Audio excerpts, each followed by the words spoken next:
Welcome back to this week's episode. Oh, dude.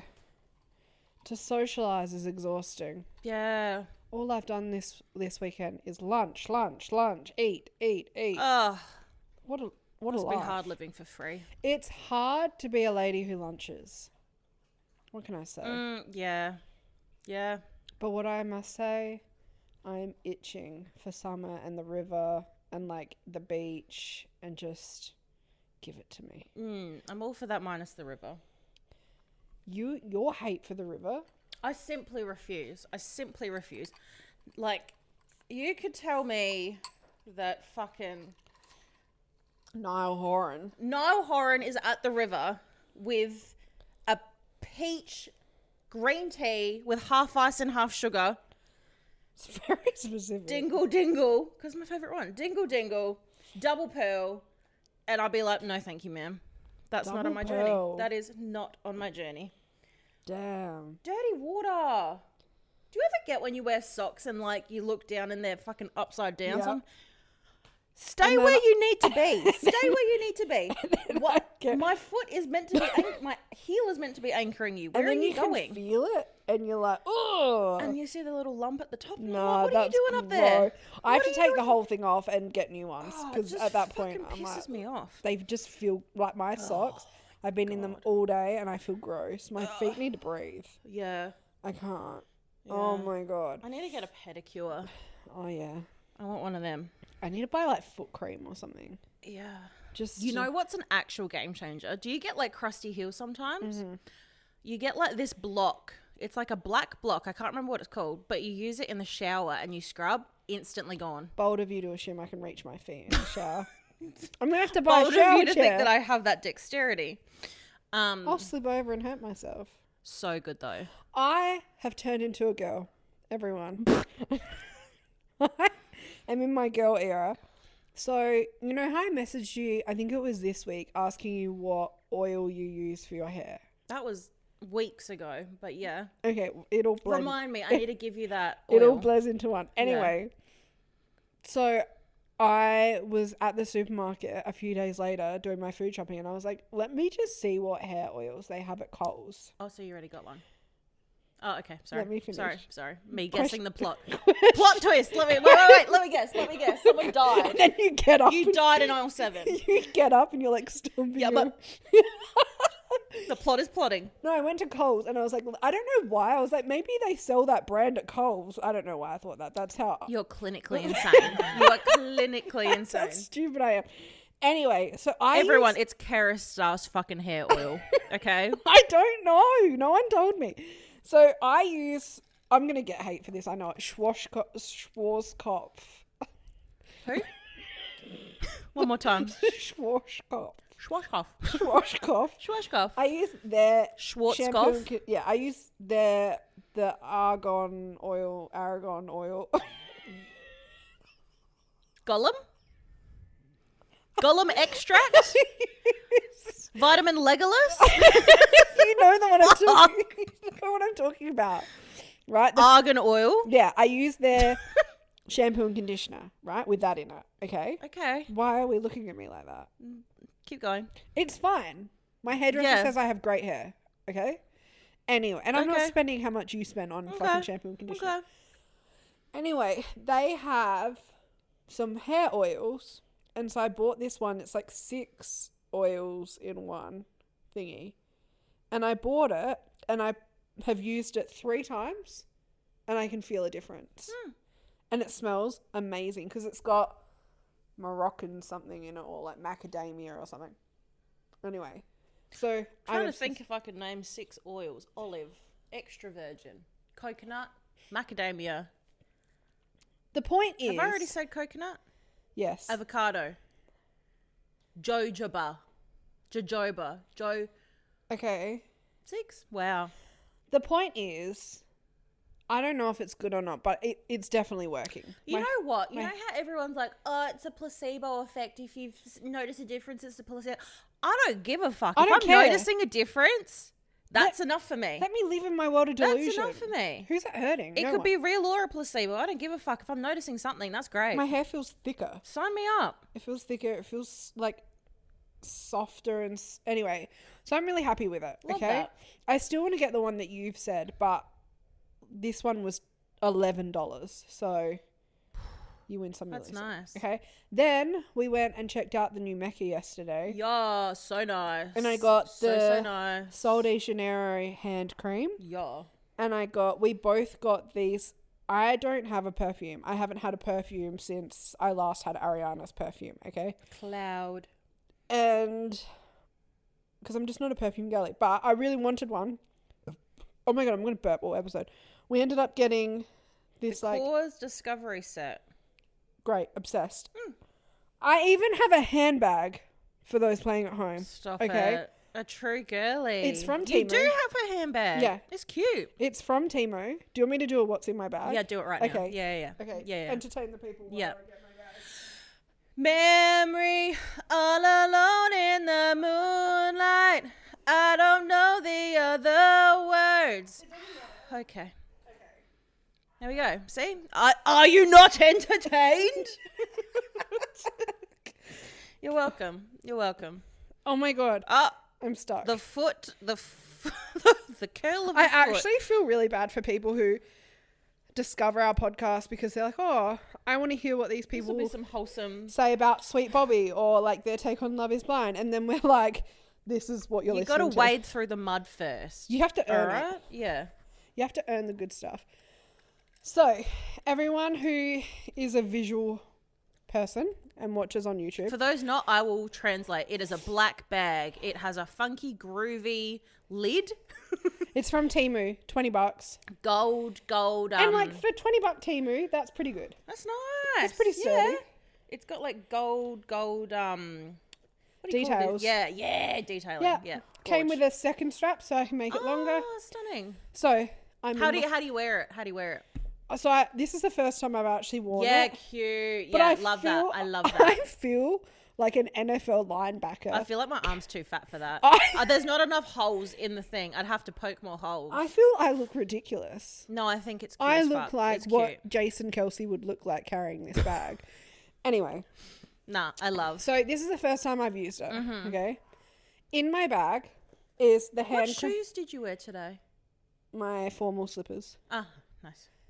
My hand cream. Cute.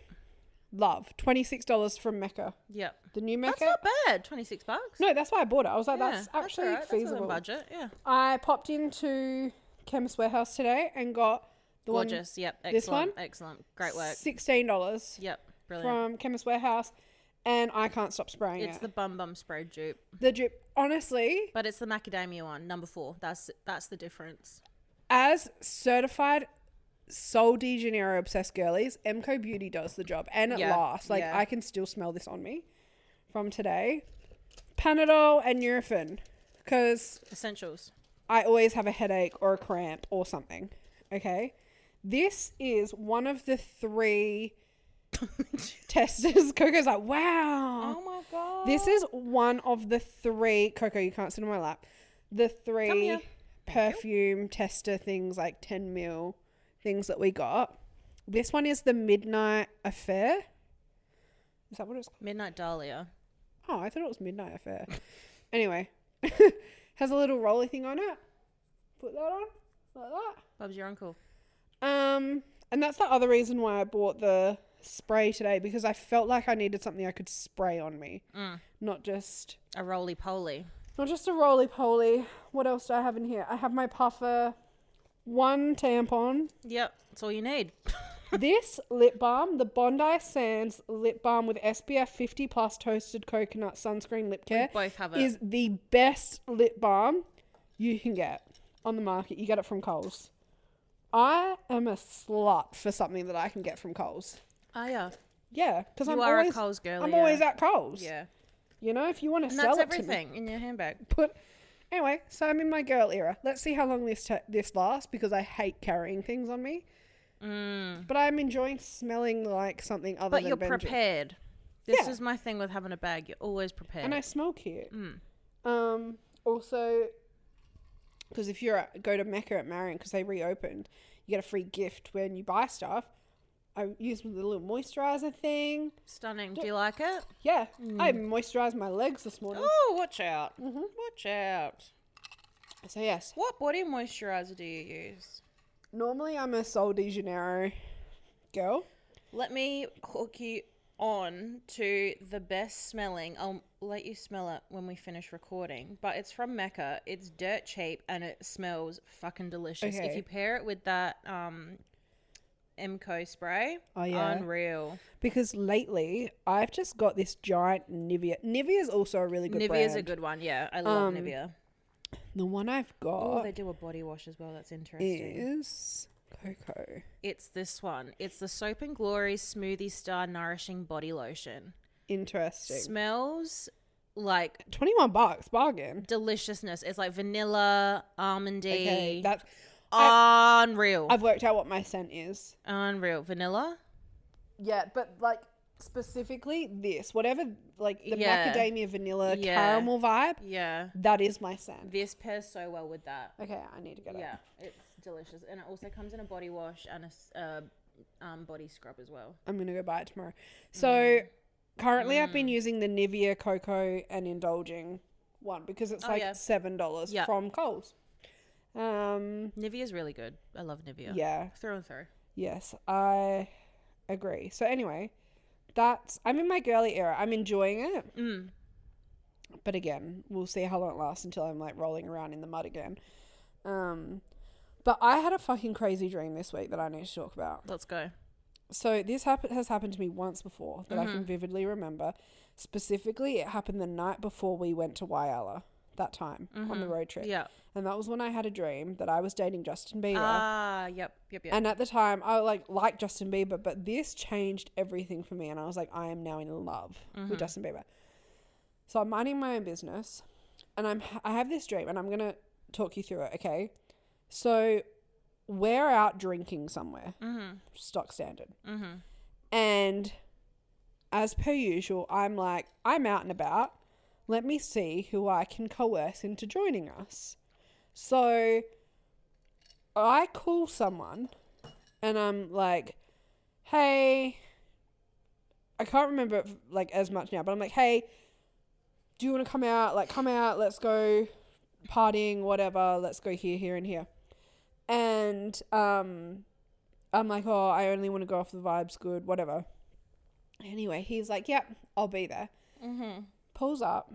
Next thing you know, Austin Kroll from Southern I Charm don't know who that is the person that I spoke to, right? And he shows up and we're just vibing, right? You know when someone's just on your level, you're having a good time, they're in the same mood that you are. Ew, Caitlin. Can I finish my story before we have judgment? Caitlin. Judgment at the end. Okay, all right. So, he was in Winter House. He's like a party animal, right? So in my dream, him and I are on the same level. We're partying, having a good time.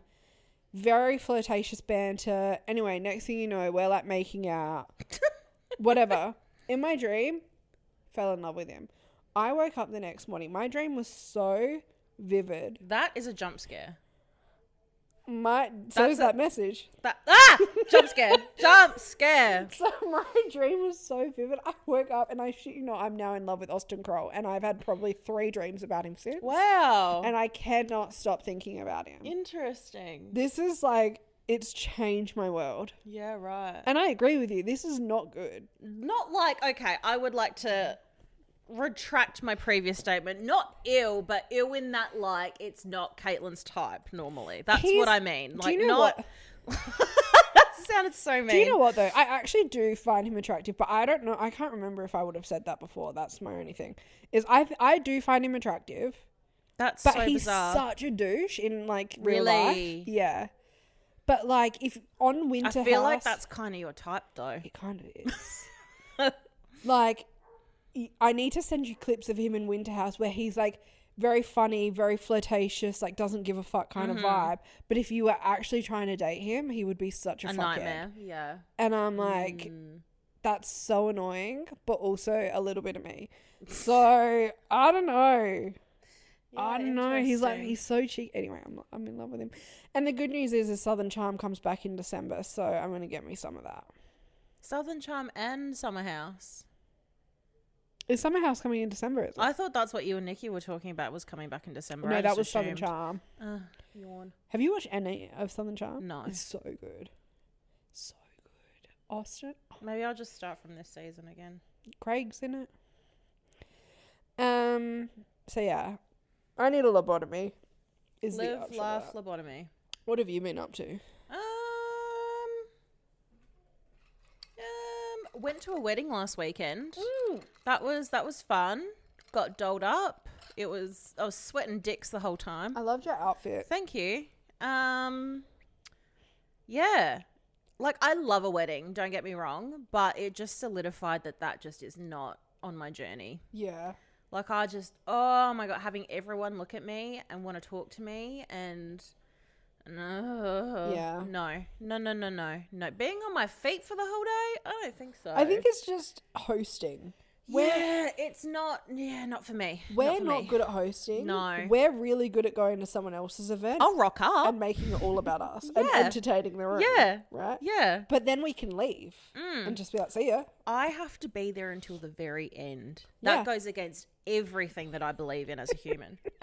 So they'd be like, where's the bride? They'd be like, oh, she fucked off like 2 hours ago.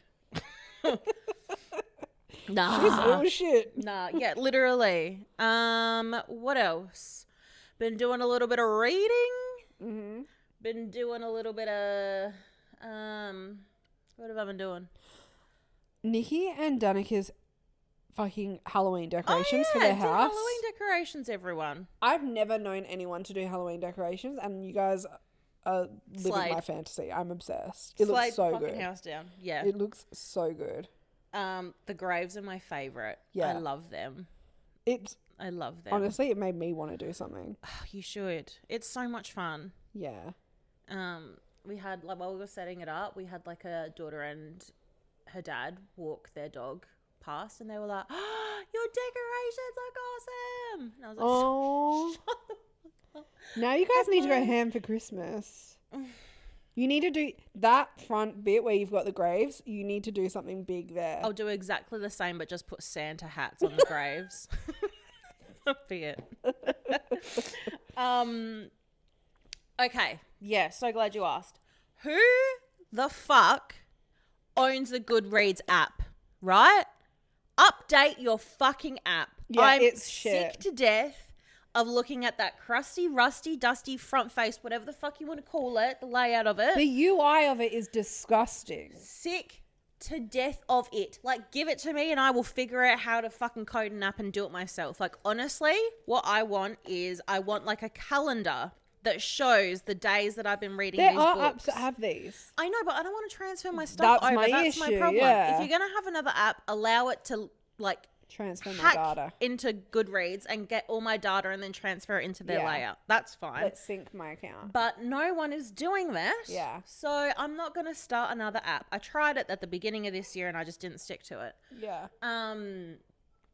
What else? Yeah, I'm just sick of the layout. It's ugly. It takes forever to fucking load anything. The other issue I have is trying to research new books to read. I find really difficult. Yeah, like, give me recommendations based on what I've read and make those recommendations good. Also, algorithms do that for you. I don't get what the fucking issue is. Right. Like, Facebook knows when I shit, when I eat, when I sleep, but you don't know what book I want to read Literally. next. Please. Figure it the fuck out. Like, I'm sick to death. If the people who made Goodreads don't have haters, I'm fucking dead, honestly. This is a threat.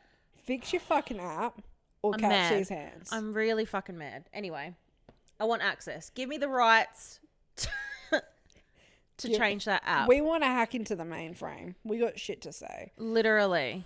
Before we get into books, we have some pop culture this week, everyone. Strap in.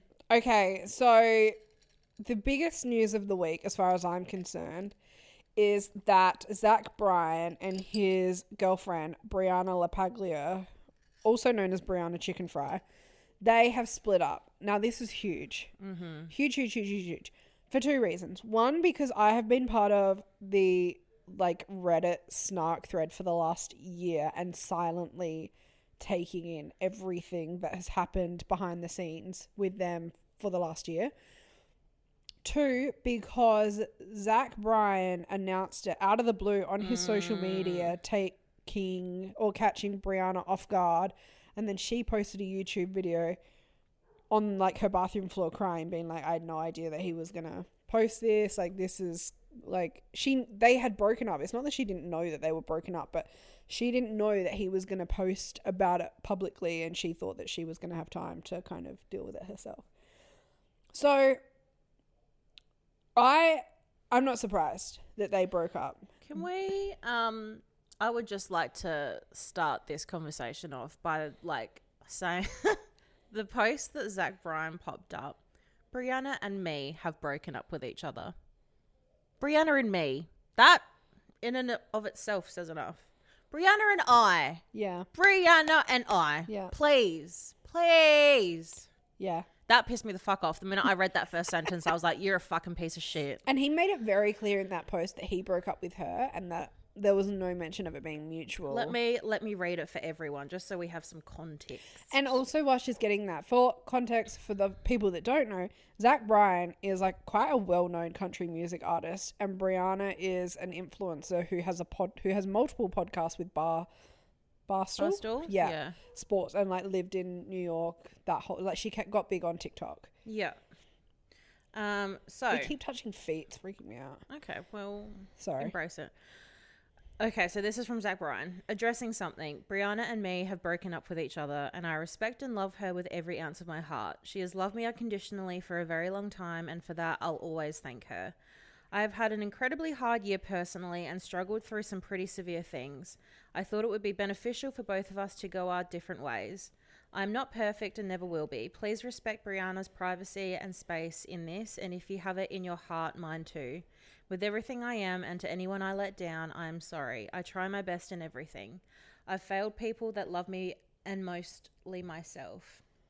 And then Brianna posted, hey guys, I'm feeling really blindsided right now. Gonna hop off social media for a while and attempt to heal privately. When I'm ready, I'll be back and ready to talk. I love you guys so much. Thank you for all your kind words. Remember, you are so loved and everything's always going to be okay. Then she decided that she announced that, she was hopping off socials for a bit. She's back on socials as of today, and she's been manically posting. I love the that. most fucking random shit. Anyway, so like I said, I have been part of the Brianna Chickenfry snark thread since before their relationship started. And there is a timeline that we need to discuss. Yes, because we really do. This relationship was doomed from the beginning. Yeah. So let's take it back to 2023. So only last year. Only last year. Damn. So I feel like so much has happened in that time. This is like a summary that I found in an old thread that someone had posted. So on May the 12th of 2023, Brie and Bryan separately attended the American Country Music Awards. They met. So Brie had gone to it being like, oh my God, big Bryan fan. I want to meet him. Yeah, right. They got a photo together. They met. It was a whole thing, right? Then on May the 31st, so like 2 weeks later, Bryan and his girlfriend of 18 months, Deb Pfeiffer, break up. On June the 15th, that one's not relevant. It was, they've got June 15th, Brianna got her fucking veneers done. Okay. A pivotal moment for this story. June 20th, Bryan hooks up with Brooke, whoever the fuck Brooke is, right? June 23rd, Brianna gets up on stage at the Bryan concert. So I remember, I remember she was that. posting TikToks getting ready. Her and Josh Richards went to the concert. They got brought up on stage for Revival. Okay.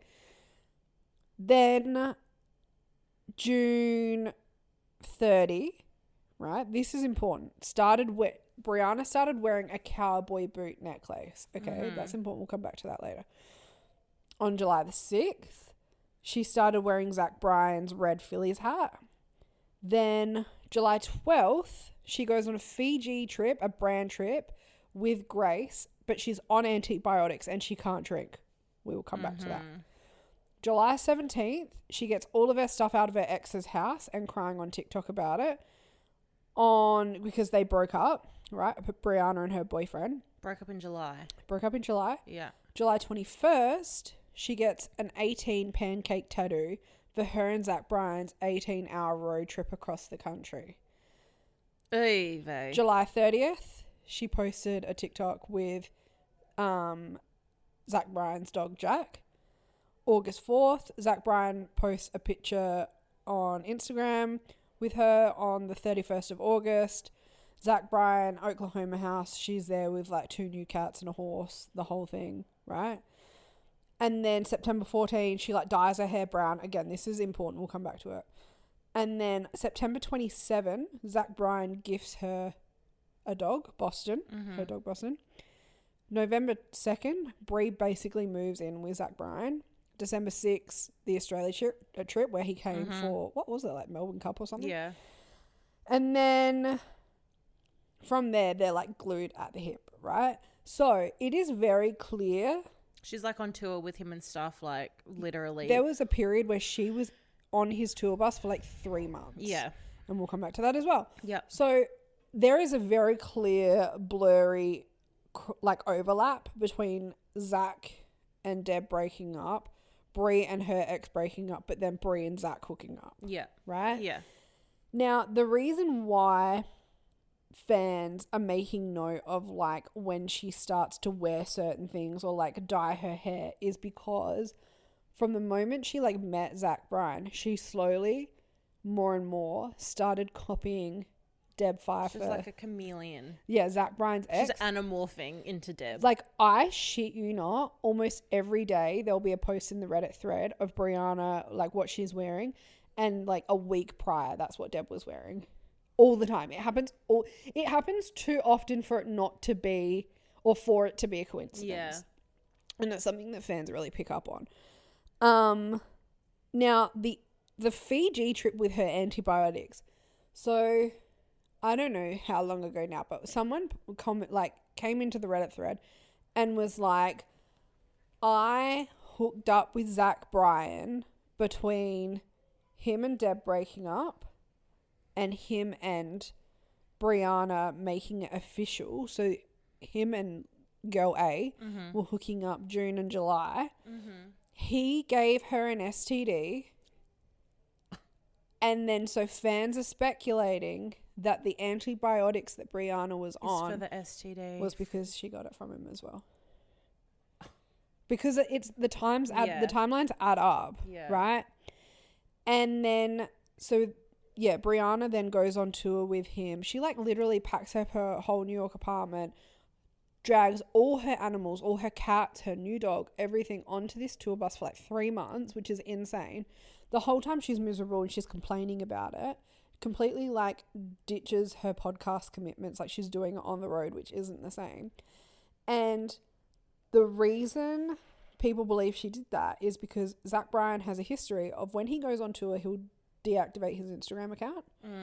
And it's because he's out there on his Finsta, which has also been leaked in Reddit. And he'll follow and contact girls on his Finsta in the state that he's in and hook up with them while on tour. Yeah. So everyone thinks that Brianna went on tour with him because she didn't trust him. Yeah, because I feel like there was this massive rumor that he was cheating, and then it was just like coincidence that like the week after, that was when Brianna hopped on the tour bus and was like saying like touring with him. It was around the time that like the STD stuff came out. Yeah. And then, so that came out. Then she's on tour with him. And then there was so many instances where Zach was meant to be like fine with Grace and Dave and all of them. And then out of the blue, he like unfollowed them all on Instagram, unfollowed Plan Bree and like BFFs on Instagram, the whole thing. And then we never saw Grace with, like, Grace is Bree's best friend. Never saw her in the same room with them ever again. And then there was so many instances where fans clocked that Zach Bryan had unfollowed Bree or like blocked Bree, and then 12 hours later he'd be following her again. So they're clearly having these like weird arguments and like mini breakups. And then I remember once there was a photo posted. Someone had seen Brie out in public. She looked like shit, and she's sitting on a park bench. And someone took a photo of her and obviously sent it to her. And she posted it to her story being like, ha ha ha, you guys caught me like severely hungover and having a panic attack. And everyone was like, no, it's probably like Zach Bryan's fucking caused an argument yet again. Yeah. And has broken up with you yet again. And so now fast forward to the actual breakup. The day before Zach Bryan posted about the breakup, in the Reddit thread, people had started finding him on Raya, and they were like posting his profile. He was like talking to this girl, and she'd posted her messages with him, and he was like, please keep this under wraps, like this can't. I've just moved in with Brianna. It won't look right if we're seen together. Yeah, like this whole thing. Yeah. And then the next day he posts this statement, and then Brie comes out with her saying that she's blindsided, and fans are speculating that yes, like they'd broken up, but because they'd broken up so many times, and Brie, like, she thought it was just another one of the mini breakups. Yeah, and she figured that she would just be able to sort it out, Yeah. and then they wouldn't actually break up. And then so him posting this made it official, and that's why she's like losing her shit. That I can understand, because like when she first posted that she was blindsided, I was like, girl, have you been present for any part of this relationship? Like, yeah, he cheated on his ex to be with you, and you did the same. Like, what did you think was going to happen? Yeah. Like the issue with her is that she gave up her whole life for him. Yeah. She uprooted her life in New York, was on the road with him. She had a dog with him. Like, her whole life was integrated with him. He bought a house in like somewhere, Boston or something. And she'd like moved all her shit. They'd only just moved into the house. He was her whole life. Her and Grace have not been speaking for months besides the podcast. Like, she's literally isolated herself. And you can tell from everyone, like, their content, like, it's just so static because they're recording separately. Yeah. And, like, you can tell that the banter just isn't there. Like, we've had this conversation before. Like, if it ever got to that. Yeah.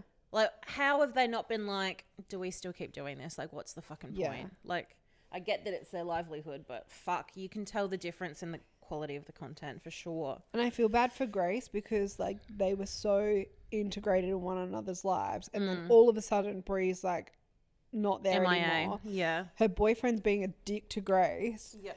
And then, like, Grace doesn't like him. Grace was going through her own stuff. Bree didn't give a fuck. Yeah. Grace is also trying to pursue a career in stand-up comedy. Bree was not, like, supporting her publicly, wasn't going to her shows, anything like this. She's on the road with Zach Bryan. If I was Grace, I'd be so fucked off. Literally. And I think it's like something that comes with age, but like in the video that Brianna posted, she's just like, how is it that you can give all of your love and like all of your time and attention to someone and then not give it back to you? And it's like, you genuinely cannot love someone into staying. No. Like, if that man's gonna leave, he's gonna fucking leave regardless of how you treat him. Like, you've got to fill, and that's what people say, like, you have to fill your fucking own cup before you fill someone else's, because 100%. like, you could treat anyone like the absolute fucking world and they're not gonna bat an eyelid when they close the door in your face.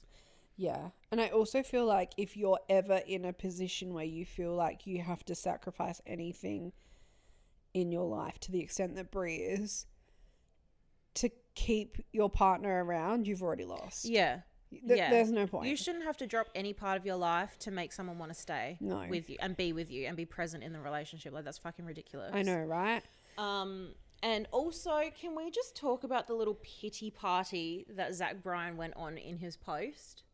Oh. Like, he was like, you know, love Brianna with all my heart, but I'm human as well. Like, I make mistakes. Like, I hate men that say that. Sorry. It's like, now is not the time. It's like when Stephen in Love is Blind, when he got caught texting other women and Marissa confronted him and he was like, yeah, I'm trash. Yeah. I'm an arsehole. I'm the worst person. I don't deserve you. You know what? I'm going to hit you with my car. Literally. It's that simple. Like, what? I don't understand. Like, do you want sympathy? Because this is like the 7th time you've fucking done this, my dude. It's so gross. Like, don't... Learn from your fucking mistakes and, like, I don't know. Just it's the audacity to want sympathy from people when this is your recurring theme. I know. You know what I mean? Like, grow the fuck up. Be fucking for real. Like, don't get me wrong. I love Zach Bryan's music. I do. I think he's Yeah. got fucking bangers, right? But this is the same man that told his ex-wife that he was separating from her while she was deployed. Yeah. Wrote her a fucking letter and said, see you later. Bye. Like, seriously. G2G. Yeah. And he also has a habit of, like, it's the same thing. Like, it's always the 18-month mark where he'll split up. There's always an overlap. He always cheats on tour. He always buys his girlfriend a dog and a car and, like, all this kind of stuff. And it's just... Love bombing. Ever since the, like, STD thing, because then all these girls in Reddit, and I understand that, like, there is a chance that what they're saying, like, they're lying or whatever, right? I understand that. But all these women who had slept with him were posting in the Reddit, and the things that they, like, this man does not shower, allegedly, and it's just, ugh. Yeah, I just know that this man stinks. Yeah. You look, okay, if you want to know how a man's a loser, look at his fingernails. His fingernails are fucked. His hands... Dude, so gross. It's always the ones with the small hands as well. It's always. And the stubby nails. Men with small hands and stubby nails need to be fucking locked up. Need to be studied. They do. It's foul. Anyway. Yeah. So that's the drama. Do you know what though? Like, I loved Brie and Grace. Was big fans of them. Really, Brie went downhill when dating Zach Bryan, and I think she made a lot of mistakes. I personally hope that she has learned a lot and that she can come back a better person. Go to therapy. Apologize to the people that you pushed aside for the last 18 months. Fix things with your besties. Put yourself first, kind of thing. Put yourself first and have that fucking glow up, honestly. Because I would love to see a redemption arc for Brie. Yes, agreed. And I hope that it's not too late. But also, who knows? That's up to her. That's up to Brie. Yeah, 100%. She could go one or two ways, I feel. Yeah. So that's the pop culture this week. So just know that when Zach Bryan releases his next album, it's going to be fucking sick. Yeah. But also, how can a man that writes like that on Instagram and does all those icky things write such good music? Maybe he has a ghostwriter. He has to. Like, I'm sorry, you can't do that. Brianna and me. That man that wrote that Instagram post can't be the same person that wrote that song about the orange. So he wrote that, and then he goes find someone who grows flowers in the darkest parts of you. Sorry? No. Spider-Man meme. One of you is lying. What? And it's not Brianna and me. The math. Sorry. Fuck. Ew. Questions, sir. All right. What did we watch this week? Let's start Nothing. No, actually, I did watch some things, but it's not what you watched. Let's talk about Love is Blind. Okay. Oh, yeah. The reunion is out this week, guys, and I'm so excited. So the wedding episode had come out on Monday, and to be honest, it was only one episode because there was only 2 fucking weddings. And to be completely honest, I managed to make a 1 hour and 20 minute episode last 20 minutes. So boring. I watched the bit of like Marissa and Ramses. All right, let's talk about that first because that had me riled the fuck up. Again, this man just talks in riddles. Yeah. By this point, I'm fucking sick of it. This was a continuation from the episode prior where she'd come out of the bathroom, he's sitting on the bed and he's like going around and around in circles basically saying that like he's not 100% in it, but she can't figure out why because he can't figure out why. Words no good. This episode, he basically is like, I'm getting cold feet because I feel like you are too much. Yeah, he was like, it's love just isn't enough for a relationship to work. And like, if I want to get married for a second time, I want that to be the last and only time. And like, yes, we've got love for one another, but it's not enough. And she's like, well, what else do you need? Like, I was very proud of her. She sat there and she said, I hear you, but you're not giving me anything Yeah, tangible. And I loved that. I wrote that down for when I have an argument with someone. 100%. And he's like, oh, you know, like you need other things. It's like living together all the time. It's seeing one another. And she's like, what do you want from me? And then he was like, yeah, like, you know, I don't know. Like at first, when I first met you, like your energy was great and awesome. But now I'm just not too sure if we're compatible and like if our energy levels are the same. Like, and she's like, aha. And he specifically said, you are too much. I think your energy is going to be too much for me. And I picked up my television and I smashed it on the wall. But before that, he was like, no, it's not you. It's nothing that you've done specifically. But yeah, I just think maybe your energy will be too much for me. Don't say that to someone. Which one is it, sir? Which one is it? Don't ever tell someone that they're going to be too much for you. That is such a shitty thing to say to someone. You know what? If I'm fucking too much for you, then you can go and find less. That's so fine. Yeah. Facts. Settle for less. Yeah. Have fun sitting in a corner being fucking beige. Okay? Literally. It is so disrespectful to say to someone, you are too much for me. That is not what this is. It's not that you're too much for me. It's that I'm fucking boring. Just say that. It's not that she's too much. It's that he's not enough. Facts. Put that on a bumper sticker, my dude. Put that on a live, laugh, love wooden thing that mothers are going to hang in their homes. That, yeah. Realize. That, it just made me so mad because Marissa is nothing but lovely and amazing, and she has an incredible personality. She's done so much in such a short span of time. Like, she's served in like the military. She's overcome a shit childhood. She's served abusive for relationships. Yeah. She's served for her country. She's studying to be a lawyer. And you want to sit there with your fucking Anakin Skywalker dreads and try and tell her that she's too much for you? What has this man achieved? Fucking nothing. Nothing. He waits for her to come home like this. Yeah. This is all he does until she opens the door. Like, what do you mean? What part of having your life together is too much for you, my dude? He brought nothing to the table. Don't know what he does for a job, right? He probably doesn't know what he does for a job. Isn't successful in marriages, clearly. Yeah. Right? He complained that they don't hook up enough. Then, when the conversation about birth control was put on the table, he went, I'm not doing it. No. Oh, no, I will not be actively Condoms doing are anything. a bit yucky for me. You will need to do something about that. Excuse me? Like, you're making her be too much because you are constantly being like, I'm not going to bring anything to the table. Yeah. I'm not going to bring anything to the table. You need to do it. And also, men who say, oh, like, you don't want to hook up enough and like, oh, you know, like, you don't want to have sex as often as I do. Make your woman want to have sex with you then. I think we should castrate them. Like, you're the problem. You are the problem. Oh. Sorry. Get a hobby. Read a book.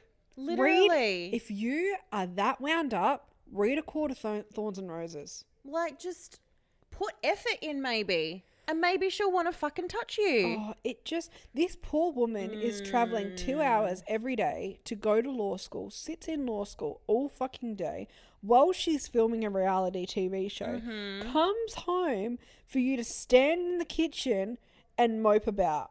And she's like, she knows her period's coming. She's in fucking pain. On top of all of that, you're like, oh, you don't want to suck my dick.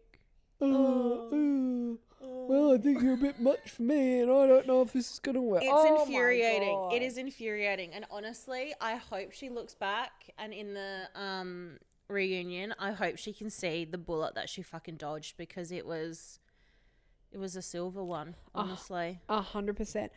What really annoys me is the way that Ramses marketed himself as this progressive, feminist. I don't believe in like domestic roles. Like, you know, I'm happy to stay at home if you want to work and continue your career. That's fine. Like, but when it actually came down to any of those like types of conversations, he was as traditional comes. He's just a man. He's just a man. He's just a man. They're not all men, but all men. Yeah. ACAB. Yeah. What's the ACAB version of, but for men? All AMAB. Namam. AMAB. All men are bastards. Namam. Not all men, all men. Namam. Yeah, facts. Namam. So it's just, I love the concept of Love is Blind. I always have. And I love the idea of like meeting people through the pods first. But that doesn't fucking work when we have slimy ass men. And this is a thing. It doesn't work when men exist. It doesn't work. Because men have cracked onto the code and they're like, if I just be slimy. If I say these words in this sequence, pants will drop for me.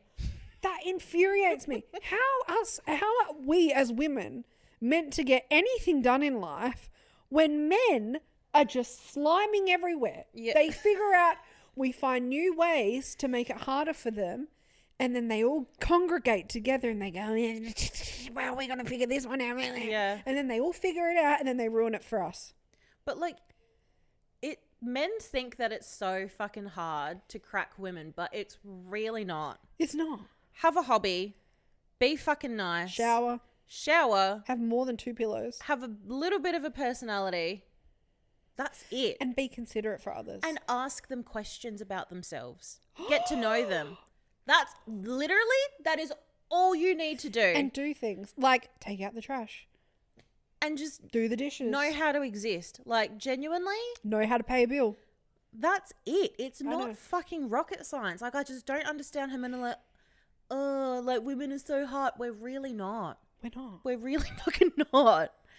Ugh, God. God, I hate men. Anyway. It's the lack of effort for me. It's just, oh. So anyway, another thing's ruined by slimy men. Yeah, so they don't even make it to the wedding. So it's just 2 weddings left. So we've got Tyler and Ashley, and we've got Garrett and Taylor. Yeah.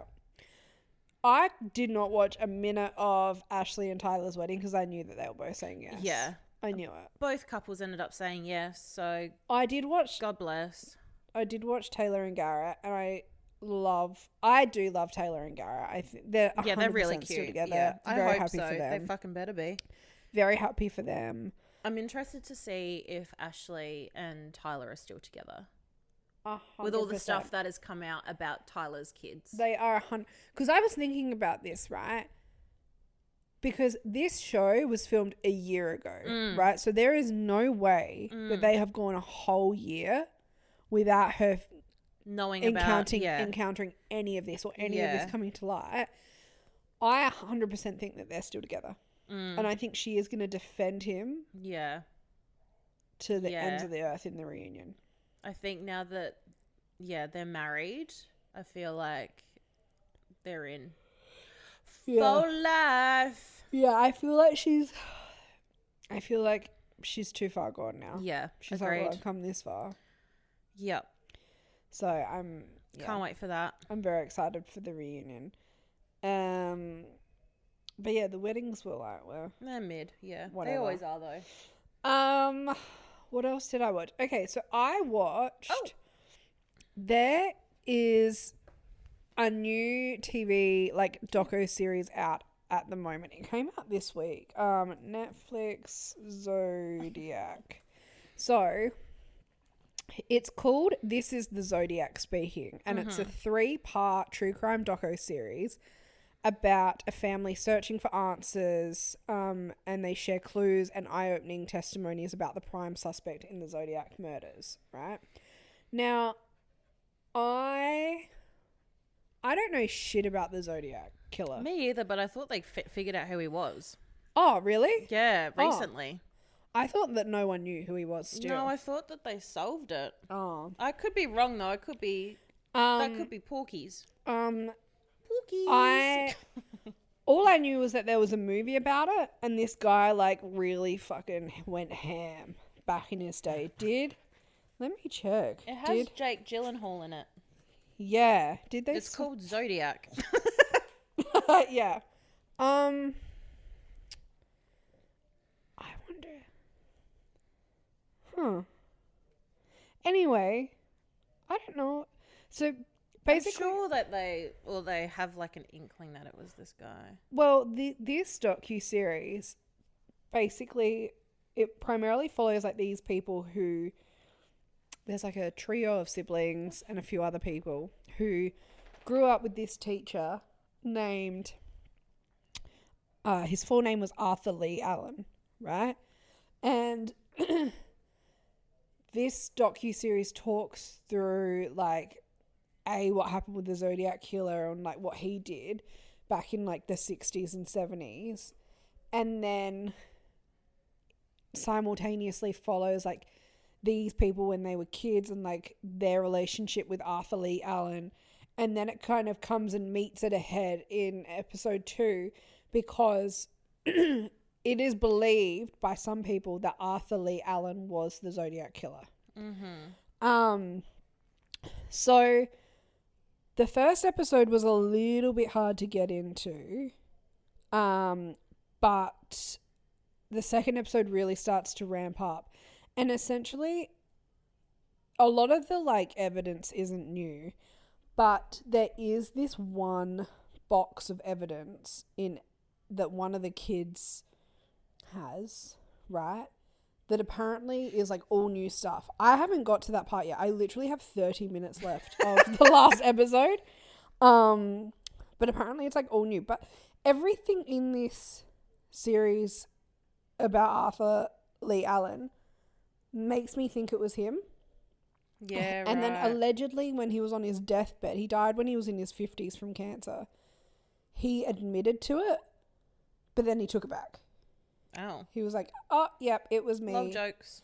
But then took it back. But he was just a really weird guy. Like, he was this teacher, this primary school teacher, but then would also hang out with the kids on weekends and take them on, like, trips. Ew. Without their parents. But, like, it was a normal thing back in the 60s. Their parents were like, yeah, go with this weird old man. He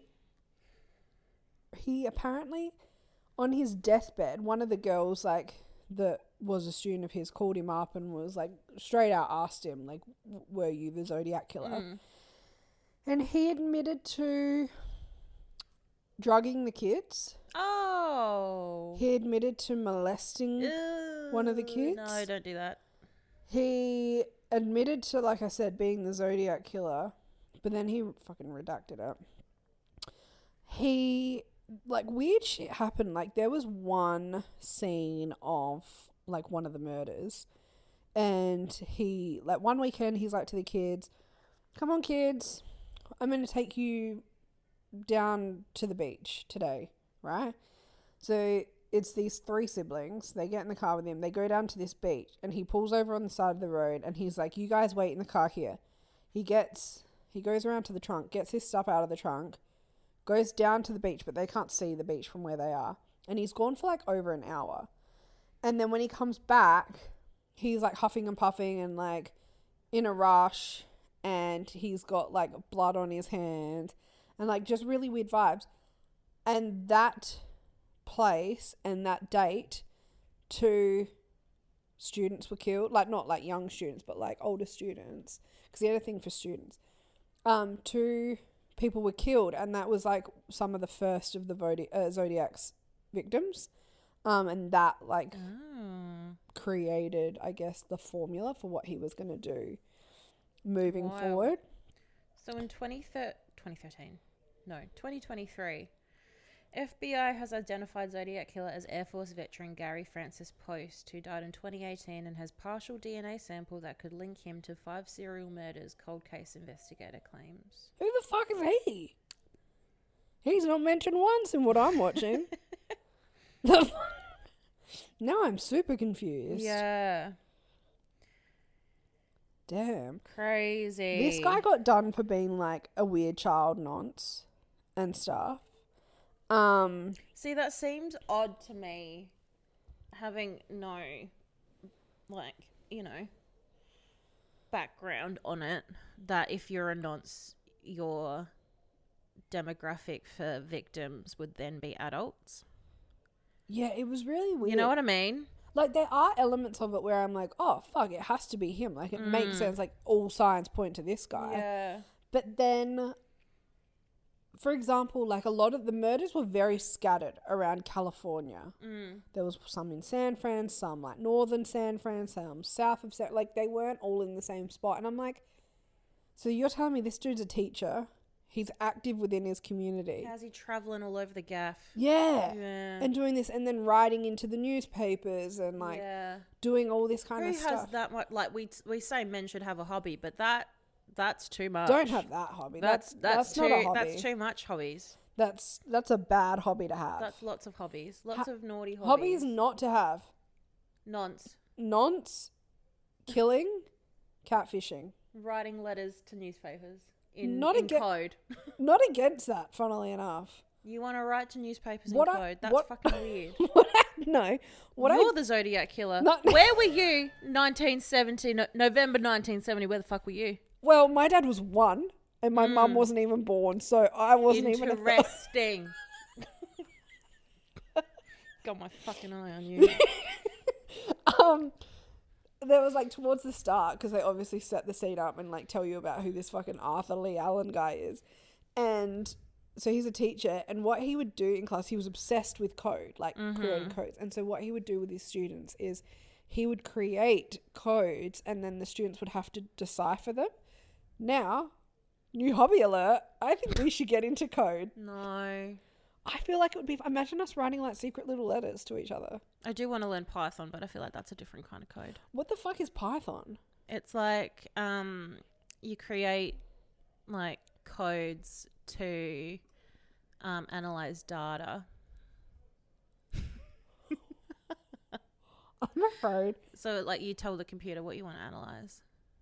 That might be the lamest thing you've ever said. Yeah. Mark would be all for it. Yeah. I hate that. Yeah. You're on your own. Yeah. Okay, we could both do code, but we just do different code. You do Python, whatever it is, and I'll do my Zodiac killer code. Zodiac killer code. Yeah. I feel like if you're the Zodiac killer though, you wouldn't be like throwing it out to everybody left, right and center that you work in code. True. You know what I mean? I hear what you're saying. I feel like that's too on the nose. But he was also very cocky. So there was one murder that he did in San Fran. It was of a taxi driver. And apparently, so he commits the murder and then there's like, because it's like on a street with houses. And there's a house across the street and people in there call the police because they've witnessed it. They're like, there's been a fucking murder in a taxi cab like out the front of our house. The dude's headed off left, right? So the dude is like walking, the Zodiac killer's like walking down the street and then he cuts down towards like the main road and the police are coming down that road, right?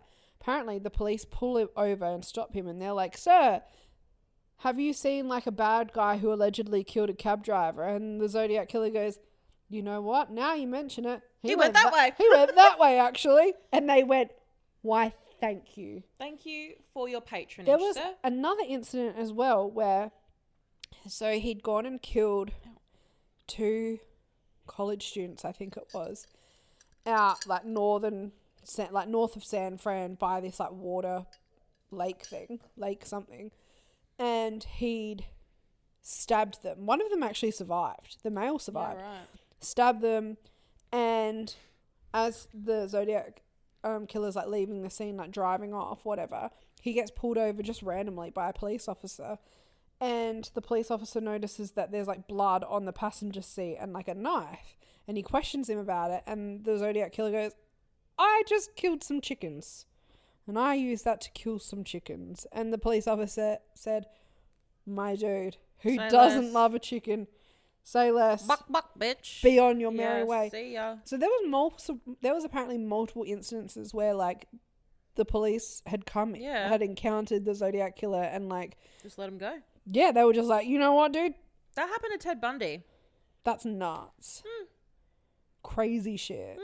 Anyway, so like I said, the first episode was kind of, it took me a minute to get into it, but disclaimer, I was playing Sims at the time because I'm heavily in my Sims building era. I'm currently building a whole suburb. So I wasn't really paying attention. But episode 2 gets really good, and I'm very curious to see what's in the box. Yeah, right. I want to see if it's groundbreaking. There you go. So would you recommend the watch? I would, because it's only 3 episodes. It's obviously like a really popular topic.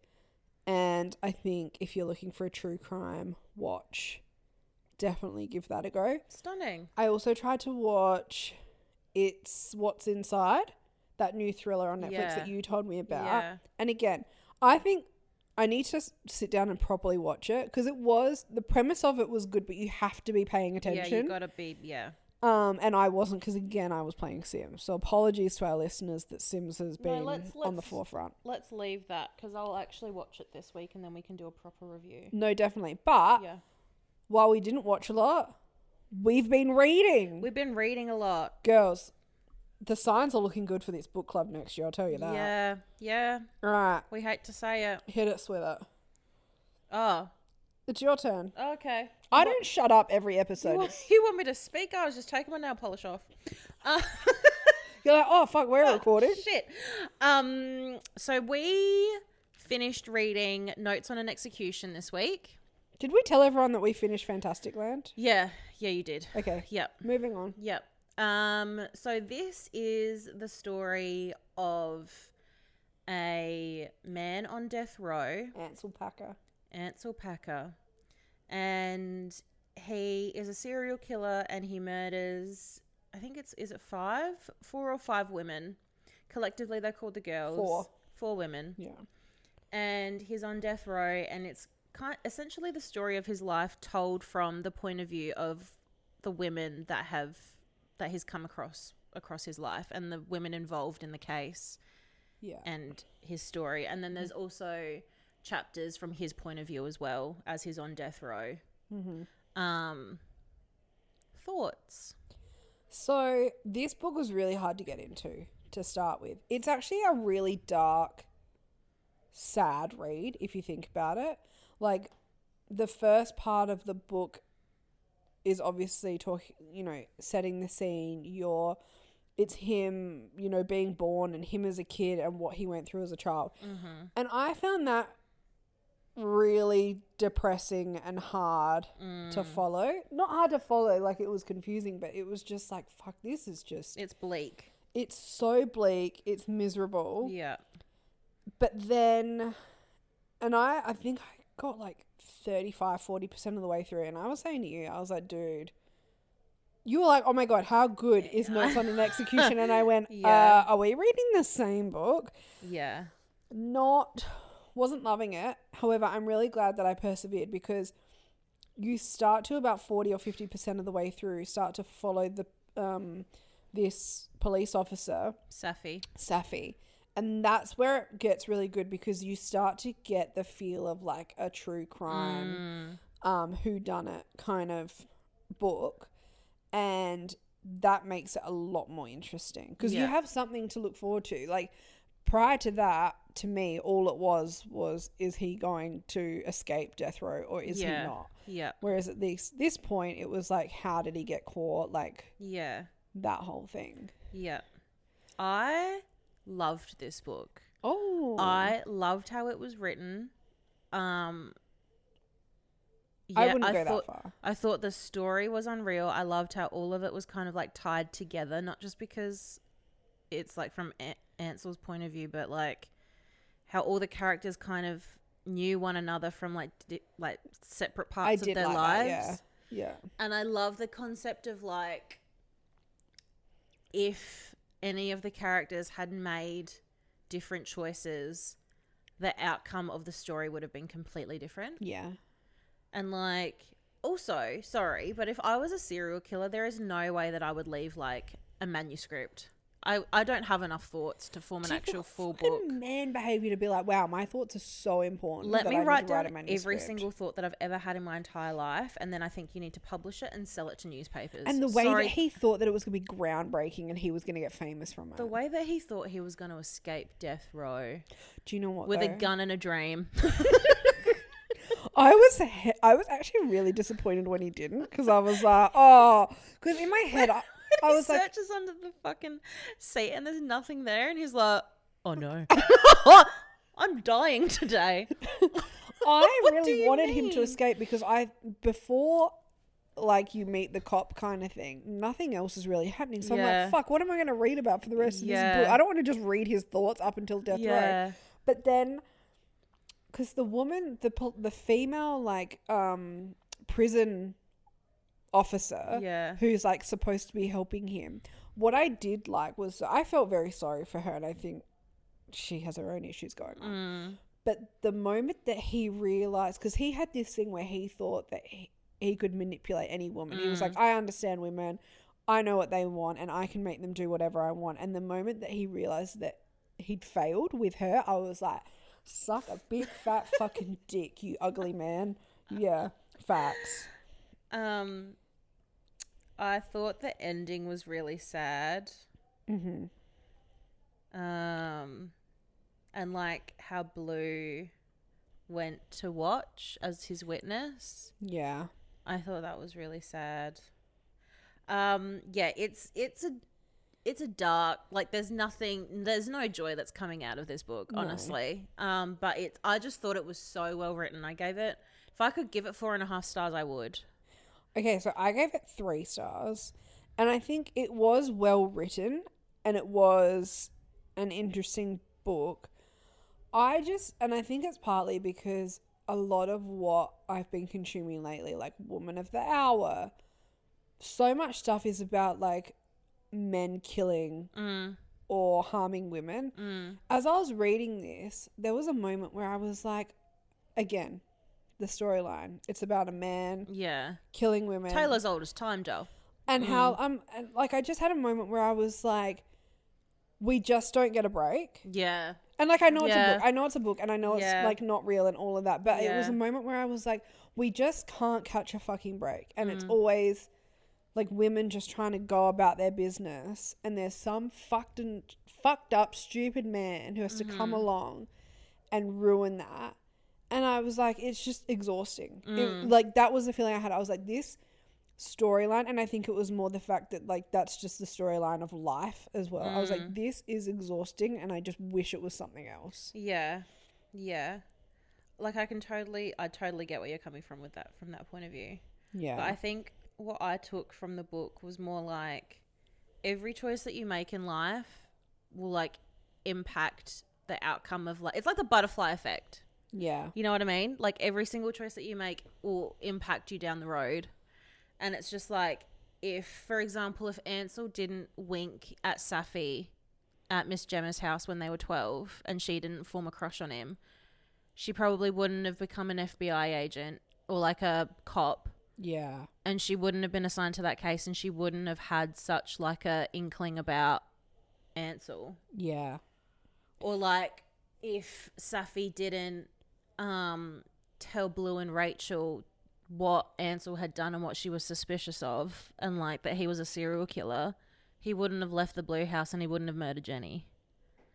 Yes. You know what I mean? Like it's just how like all of these decisions that all of these characters make, they just all end up being kind of like intertwined and like impact everyone else. That part was really hard for me when she told them, like Blue and Rachel, about who he was, because like technically she'd done the right thing, right? She'd done the right thing, but for that to directly result in him going and like that's not Safi's fault. That's not Safi's fault. No. But it was just that moment where like for a split second I was like, I wish she didn't say anything. Yeah. But then I'm like, it's not her fault. But it's like, oh, it was like, there was a Yeah. lot of moments like that in the book. There's a lot of that, yeah. But yeah, sorry, kind of spoiled it all for you. But I mean, that's what you get. There you go. Everyone, mark it as, what did you give it? I gave it 3. Yeah, okay. Everyone, mark it as a 3.5 on Goodreads because you read it. Yeah. Thank you. The thing that really did get me as well was at the end of the book, how it's almost like in memoriam for each of the women that he'd killed, and it was like, don't remember her as like him as part of her story and like what he did to her. She would have been X, Y, and Z, and I was like, well, now I'm sad. Yeah, she was someone before him, and she would have been someone after him. And this is what she would have done. Yeah.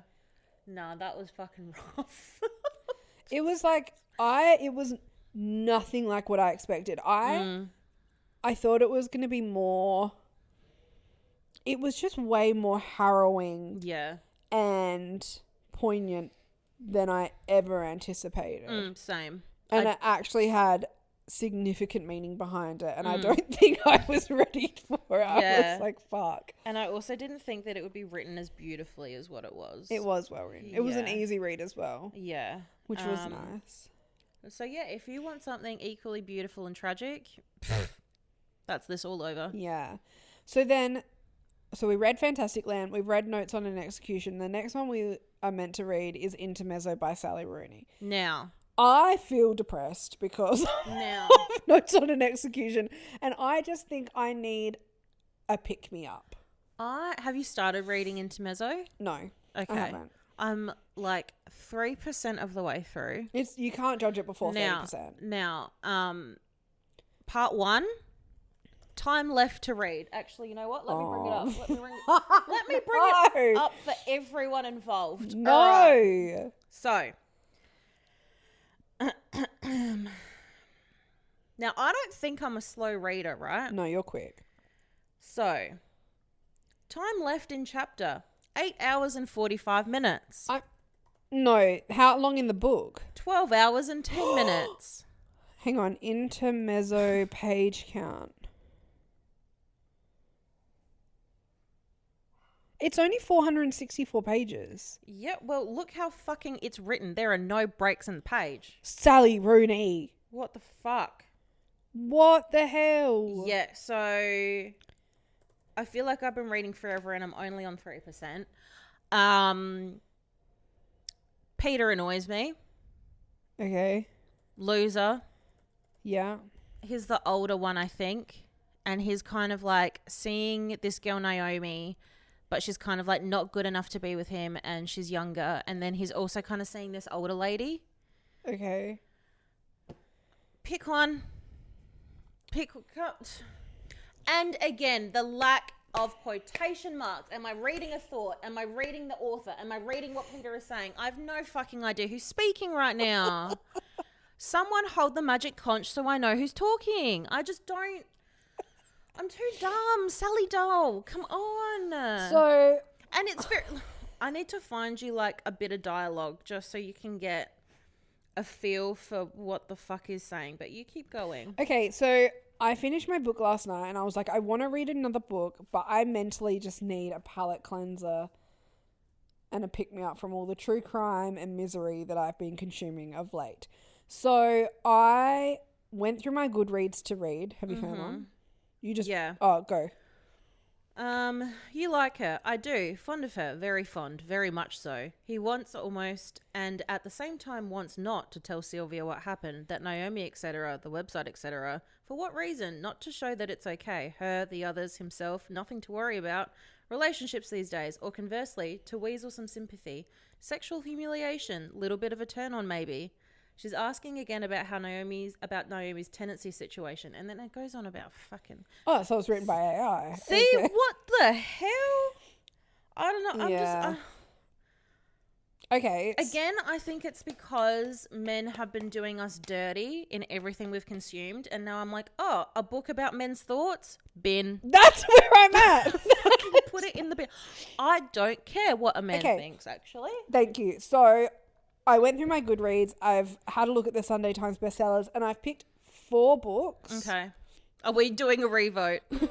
And then not listening to the results again? Potentially because I've already downloaded 2. Okay. Period. Okay, so the first one, this one has been on my list for the longest time. Okay.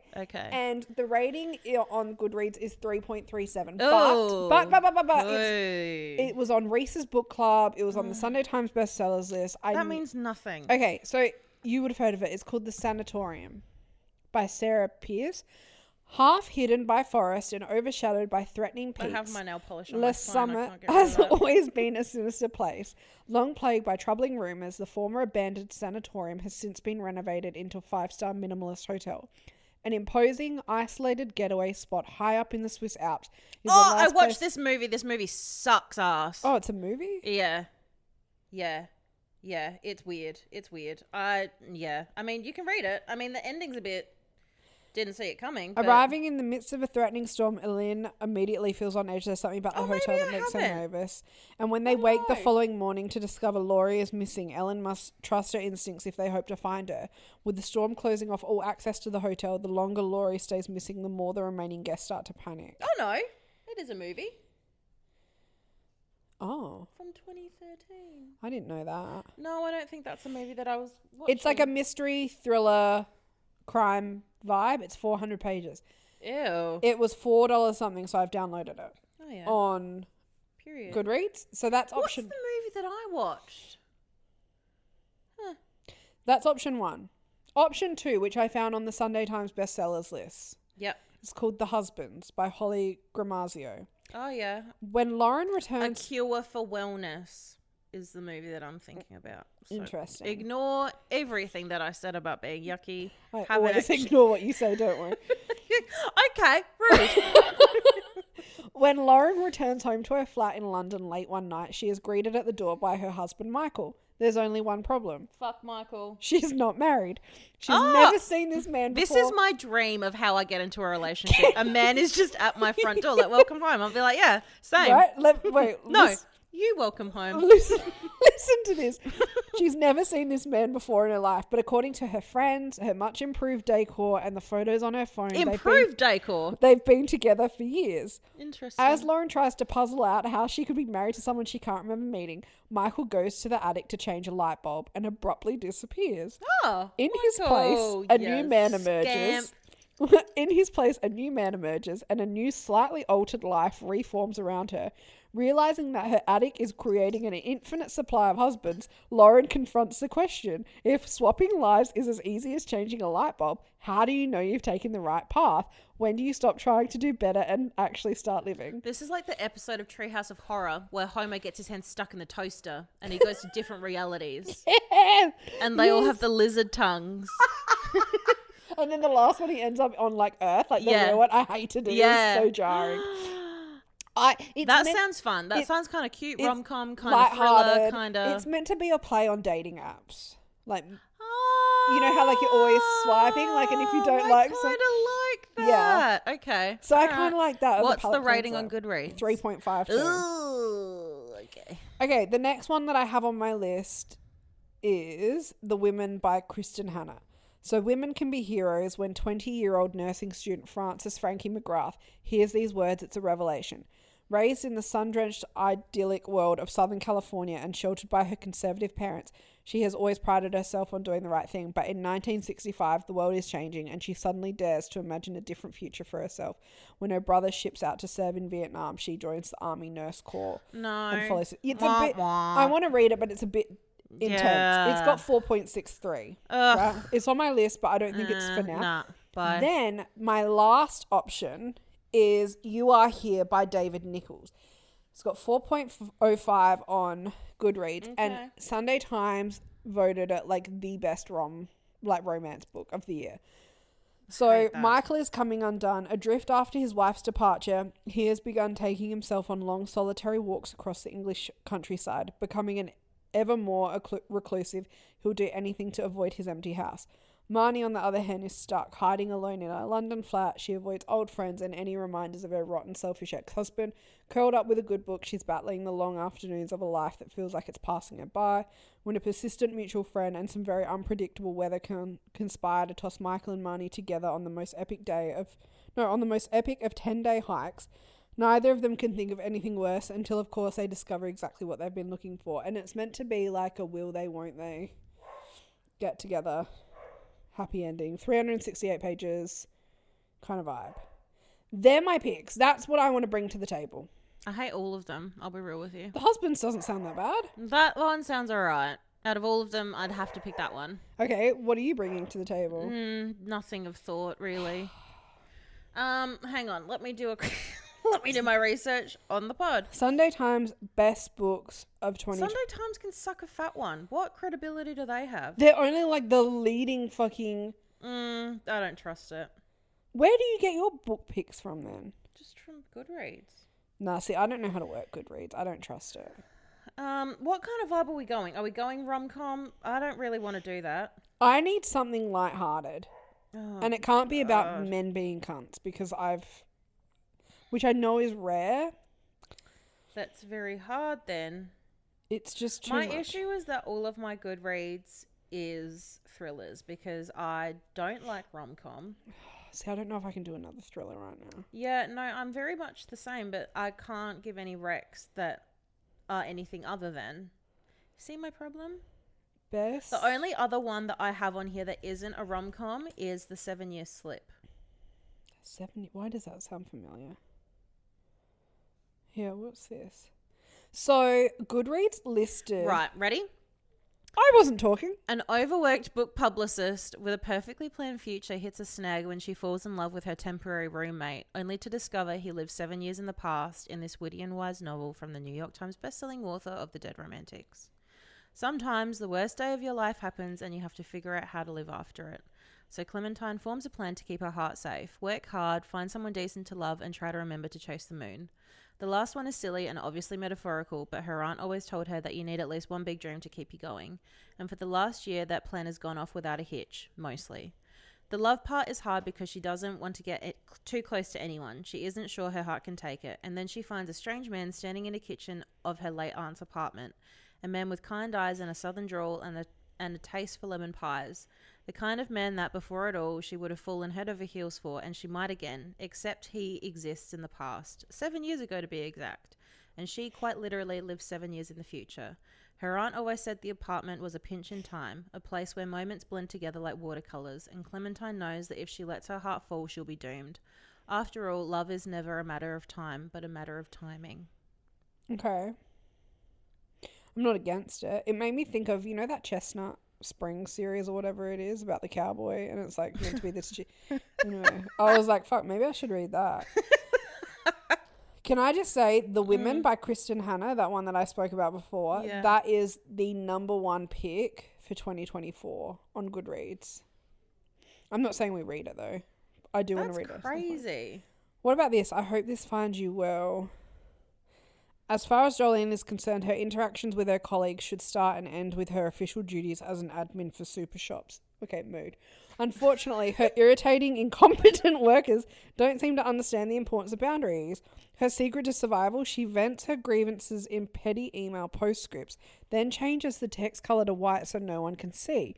That is until one of her secret messages is exposed. Her punishment, sensitivity training, led by the suspiciously friendly HR guy Cliff, and rigorous email restrictions. When an IT mix-up grants her access to her entire department's private emails and DMs, Jolene knows she should report it, but who could resist reading what their co-workers are really saying? And when she discovers layoffs are coming, she realizes this might be the key to saving her job. How about Funny Story by Emily Henry? That is #2, and I've never read an Emily Henry Neither book. have I. Maybe we should do it. Maybe we do that one. Because, it's second on their list. Yeah. That seems more palatable. 400 pages, romance. Tegan rated it 4.75. Tegan loves that style of book. This is right up her alley. All right, I'm putting my money on that one. I'm going to download it right now. I found a few others to add to the list. I'm going to add I Hope This Finds You Well to the list. Mm-hmm. The Wedding People, a propulsive and uncommonly wise novel about one expected wedding guest and the surprising people who help us start anew. This one is also on my list. I forgot about it. Funny People? Fuck, Funny Story. Jesus Christ. The Lost Bookshop. Oh, yeah. That gives me Dictionary of Lost Word vibes. Yeah, agree. That's why it's on my list. Anyway, okay. So I think we can all agree that we're going to read Funny Story next. Mm-hmm. Intermezzo in the bin. Not in the bin, but maybe for a later date. So arguably also not ever. Ignore the fact that I've just bought Sanitarium and I've also just bought... You can get back to it though. The Husbands. It's TBR. Yeah, TBR. it's fine. It's future investments. Okay. And then we'll read... Okay, Funny Story is next. And we'll go from there. For everyone playing at home.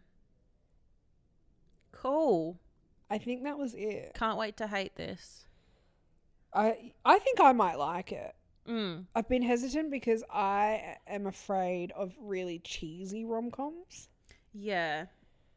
And I'm scared. And I'm afraid of rom-coms in general. So I figure if my expectations are low, then Facts. you can't get worse, right?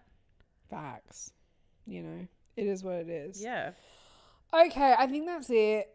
Everyone, make sure that you watch the Love is Blind reunion this Thursday. Thank you. Because, I mean, not that we've ever not spoiled something before, but there will be extra spoilers. We might just reenact the entire reunion for you. Yeah.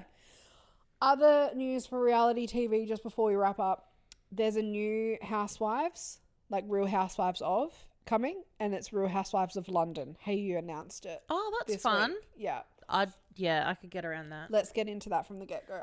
Say less. I need to keep watching Real Housewives of Salt Lake City, You do. but I don't, because I'm like, I need to be watching things that I can talk about on the pod. Yeah, also true. But we can also review Summer House and Southern Charm when they come out, because they'll be new. Period.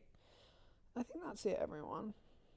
Pleasure doing business with you. I hope everyone has the best week. If you encounter me in real life, you have to compliment how nice I smell now that I've invested so much money on it. And how cute her handbag is. And how cute my handbag is. And not that I look like a linebacker carrying a tiny little bag. Hello. And that's it, I think, to be honest. And I'm just going to keep playing Sims. Period. Love you, bye. Bye.